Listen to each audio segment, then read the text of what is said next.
Radhe Radhe friend, जय Shri Krishna. Veena Deepak Soni YouTube channel में आप लोगों का स्वागत है। जन्माष्टमी की हार्दिक शुभकामनाएं आप सभी को। जन्माष्टमी का त्यौहार बनाने से, लड्डू गोपाल जी का जन्म घर में कराने से और पूजन करने से घर में हमेशा सुख समृद्धि बनी रहती है और वंश में वृद्धि होती है। जन्माष्टमी के दिन अगर आप घर में लड्डू गोपाल जी का जन्म कराते हैं और जन्माष्टमी के दिन कृष्ण भगवान की पूजन करते हैं तो घर में हमेशा सुख समृद्धि बनी रहती है और वंश में वृद्धि होती है। तो संपूर्ण पूजा विधि आप सबके साथ में आज यहाँ इस वीडियो में शेयर करूँगी। फ्रेंड्स देखिए, सुबह मॉर्निंग में जैसे आप जो हमेशा पूजा करते हैं वैसे ही लड्डू गोपाल जी की सेवा पूजा आप कर सकते हैं, उस तरह से आप कर लीजिए। जन्माष्टमी की पूजा हमेशा शाम से शुरू होती है। संध्या की आरती सेवा पूजा करने के बाद में हम उसके बाद में पूजा शुरू की जाती है। तो सबसे पहले शाम में संध्या की पूजा करने के बाद बड़ा सा दीपक प्रज्वलित कर लीजिए। उसमें अच्छे से घी भरकर दीपक प्रज्वलित कीजिए, इसीलिए कि रात को 12 बजे रात्रि तक लड्डू गोपाल जी का जन्म कराएं, तब तक यह दीपक प्रज्वलित ही रही और यह दीपक जलना ही चाहिए। इतना बड़ा दीपक आप जला लीजिए। बड़ा सा दीपक में घी डालकर दीपक प्रज्वलित कर लीजिए। तो रात 12 बजे तक कम से कम यह दीपक प्रज्वलित रहना चाहिए। तब तक हमारे लड्डू गोपाल जी भगवान का जन्म नहीं हो जाता है, तब तक वह दीपक प्रज्वलित ही रहना चाहिए। उसके बाद में बांस की एक कटोरी लेंगे या उसमें देखिए नीचे हैंकी या कोई बिस्तर लगा देती है। अगर आपके पास बांस की कटोरी नहीं तो आप तांबा स्टील किसी का भी बर्तन ले सके। वह बर्तन एकदम से साफ़ सुथरा हो और उसमें मखमली कपड़ा आप ज़रूर बिछा देना। तो मैंने यहाँ पे स्टील की कटोरी ली है नई और इसमें मैंने मखमली कपड़ा बिछा दिया है और कटोरी को एकदम से ढक दिया है। मैं उस कटोरी के ऊपर पुष्प डाल देंगे। पुष्प आप अच्छे अच्छे लेना जिससे भगवान को अच्छी अच्छी खुशबू आए। गुलाब के फूल, गेंदे के फूल, आपके पास जो भी फूल है उन सब फूलों का बिस्तर लगा देंगे। बाद में लड्डू गोपाल जी हम भगवान का जन्म कराएंगे। तो फ्रेंड्स, बांस की टोकरी में जन्म कराना बहुत ही शुभ होता है। फ्रेंड्स, बांस जो होता है वह वंश का प्रतीक माना गया और जब वासुदेव जी जब यमुना पार कर रहे थे तब वे भगवान श्री कृष्ण को बांस की टोकरी में लड्डू गोपाल जी कान्हा जी को कृष्ण भगवान को लेकर यमुना पार गए थे। मथुरा से जा रहे थे गोकुल, तब जो उन्होंने माथे पर लेकर जा रहे थे तो टोकरी में ही वह टोकरी बांस की थी। तो बांस की टोकरी का बहुत ज़्यादा महत्व होता है। फ्रेंड्स, अगर आपके पास बांस की टोकरी ना हो तो आप उसी जन्म कराइए, नहीं तो आप किसी भी धातु का बर्तन ले सकते, जैसे पीतल तांबा आप ले लीजिएगा। बर्तन जैसे थोड़ा गहरा लेना, उस पर पुष्प डालकर उसके बाद लड्डू गोपाल जी का सारा श्रृंगार वस्त्र सब उतार कर लड्डू गोपाल जी को उसमें लेटाकर आप रख सकते हैं या फिर आप बैठा भी सकते हैं। उसके बाद पुष्प से अच्छे से ढक देंगे।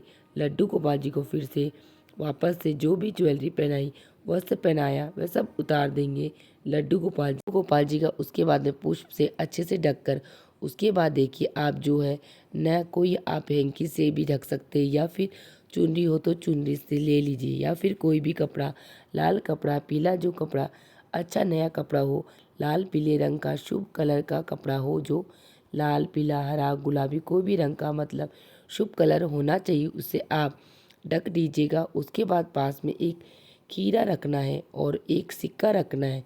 उसके बाद 12 बजे तक रात्रि के 12 बजेंगे, तब 12 बजे रात्रि को जो है ना घंटी बजाकर उसके बाद जो है आपको लड्डू गोपाल जी का जन्म कराना है। सब मंदिरों में शंख ध्वनि और घंटी बजेगी तो हम सबको पता चल जाएगा कि कान्हा जी लड्डू गोपाल भगवान का जन्म हो गया है।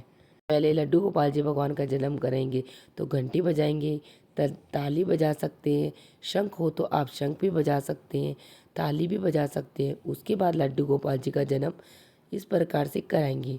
घंटी बजाने के बाद उसके बाद लड्डू गोपाल जी को हाथ जोड़कर धीरे धीरे हम निकालेंगे, प्रणाम करके चुनरी हटा देंगे। उसके बाद लड्डू गोपाल जी को हम निकालेंगे टोकरी से बाहर। उसके बाद देखिए जो खीरा रखा है न उसका उसे सिक्के से सीधी दिशा में, उल्टी दिशा में हमें नहीं घुमाना है। सिक्के को सीधी दिशा में घुमाते हुए हमें काट लेना है। इसे नाल छेदन कहा जाता है। जो है न नाल छेदन की प्रक्रिया कहा जाता है कि खीरे का माता देवकी से कोई संबंध है। इसीलिए जन्माष्टमी के दिन खीरे का यूज़ करके हम लड्डू गोपाल जी भगवान कान्हा जी का जन्म करवाते हैं। इसीलिए कान्हा जी के जन्म उत्सव की प्रक्रिया में खीरा रखा जाता है। ये लड्डू गोपाल जी भगवान का खीरे से जन्म कराया जाता है। इसके बाद जन्म कराने के बाद एक आप धातु से बना हुआ थाली ले लीजिए, जैसे कि पीतल, तांबा, किसी का भी ले सकते हैं, नहीं हो तो स्टील का भी ले सकते हैं। उसमें आप तुलसी पत्र, गुलाब की पंखुड़ी ले लीजिए। उसके बाद लड्डू गोपाल जी विराजमान करके उन्हें स्नान कराएंगे। तो आप पंचामृत स्नान अवश्य कराएं। इसमें दूध, दही, शहद, शक्कर, घी पांचों चीज़ मिलाकर एक लोटा स्वच्छ जल में गंगा जल मिलाकर सबसे पहले जल से, उसके बाद पंचामृत से लड्डू गोपाल जी को स्नान कराएंगे। आप चाहे तो पांचों चीज़ अलग अलग करके भी आप स्नान करा सकते हैं, या फिर पांचों चीज़ में एक में करके जैसे मैं कर रही हूँ उस तरह से भी आप लड्डू गोपाल जी भगवान को स्नान करा सकते हैं। और स्नान वाले जल ने अब ये चरणामृत बन गया, और तो इस चरणामृत को घर में सभी लोग ग्रहण कर लेंगे। प्रसाद हो जाएगा तो पूरा परिवार पंचामृत या चरणामृत को पूरा परिवार मिलके प्रसाद के रूप में ग्रहण कीजिए। जन्माष्टमी वाले दिन लड्डू गोपाल जी भगवान को हमें नए वस्त्र धारण जरूर करवाना चाहिए। अच्छे से श्रृंगार कीजिएगा, पूरे दिल लगाकर लड्डू गोपाल जी का श्रृंगार कीजिए। इत्र भी लगा दीजिए और लड्डू गोपाल जी को शीशा हो सके तो जरूर दिखाना, इसीलिए कि लड्डू गोपाल जी अपनी छवि जब शीशे में देखते हैं न, सुंदर सा श्रृंगार जब देखते हैं तब बहुत ज़्यादा प्रसन्न होते हैं। तो शीशे में जरूर दिखाएगा। और गौ माता को भी विराजित कर लीजिए, और गणेश जी को भी पुष्प का आसन देकर हम विराजमान कर लेंगे। इसलिए कि कोई भी पूजा होती है तो सर्वप्रथम गणेश जी को पूजा की जाती है। सबसे पहले गणेश जी की पूजा कर लेंगे हम, बस जल के छींटे देंगे, भाव स्नान करा देंगे, जल के छींटे देकर वस्त्र के स्वरूप में कलावा समर्पित कर देंगे गणेश जी। और हम गणेश जी को जनेऊ भी समर्पित कर देंगे, वस्त्र भी हम गणेश जी भगवान को भी समर्पित कर देंगे। इसके बाद में कुमकुम से गणेश जी भगवान का तिलक करेंगे हम लोग। उसके बाद में गणेश जी भगवान को अक्षत समर्पित करेंगे, और उसके बाद में गणेश जी भगवान को पुष्प अर्पित करेंगे। गणेश जी को लाल फूल ज़्यादा प्रिय है तो लाल फूल हम गणेश जी को समर्पित कर देंगे। दुर्वा भी उन्हें अत्यधिक प्रिय है तो उन्हें दुर्वा भी समर्पित कर देंगे। कोई भी पूजा होती है तो सबसे पहले गणेश जी की पूजा की जाती है। उसके बाद में लाल फूल को ही लड्डू गोपाल भगवान को भी समर्पित कर देंगे। उसके बाद में गौ माता को भी जल के छींटे देकर भाव रूपी स्नान करा लेंगे, पुष्प समर्पित कर देंगे। और लाल पीले रंग का फूल अगर जो कलर आपको मिल जाए वही फूल आप लड्डू गौ माता को भी चढ़ा दीजिएगा। पूजा में जिस भी कलर का मिल जाए आप उसी कलर के फूलों का यूज़ कर लीजिए। लेकिन पीला रंग जो है ना बेहद ही पसंद है लड्डू गोपाल जी को, तो लाल पीला आप कलर के फूल अवश्य लड्डू गोपाल जी भगवान को समर्पित करना। लेकिन पीला रंग लड्डू गोपाल जी को बेहद ही पसंद है, तो आप लड्डू गोपाल जी को लाल पीले रंग का कोई भी शुभ कलर के वस्त्र आप जन्माष्टमी के दिन अवश्य पहनाना। वैसे आप लाल और पीले रंग के फूल अगर वस्त्र पहनाओगे तो लड्डू गोपाल जी भगवान अत्यधिक प्रसन्न हो जाएंगे। लाल और पीले रंग का फूल अवश्य चढ़ा सकते हैं। बांसुरी लड्डू गोपाल जी के पास में रखिए, इसीलिए कि लड्डू गोपाल जी पास में जो बांसुरी हमेशा रहना चाहिए। जाता है कि बांस की बांसुरी का वो राधा का स्वरूप मानी जाती है, इसीलिए लड्डू गोपाल जी हमेशा अपने पास बांस की बांसुरी रखते हैं। बाद में हम गणेश जी भगवान को सर्वप्रथम भोग अर्पित करेंगे। फल का या लड्डू का जो भी भोग आपने बनाया वह सभी भोग हम कान्हा जी को भोग और लड्डू को गणेश जी को अर्पित करेंगे। जल का भोग लगाएंगे, उसके बाद कान्हा जी को जल का भोग लगा देंगे। माखन मिश्री और मिश्री का भोग लगा देंगे, ड्राई फ्रूट्स का भोग लगा देंगे।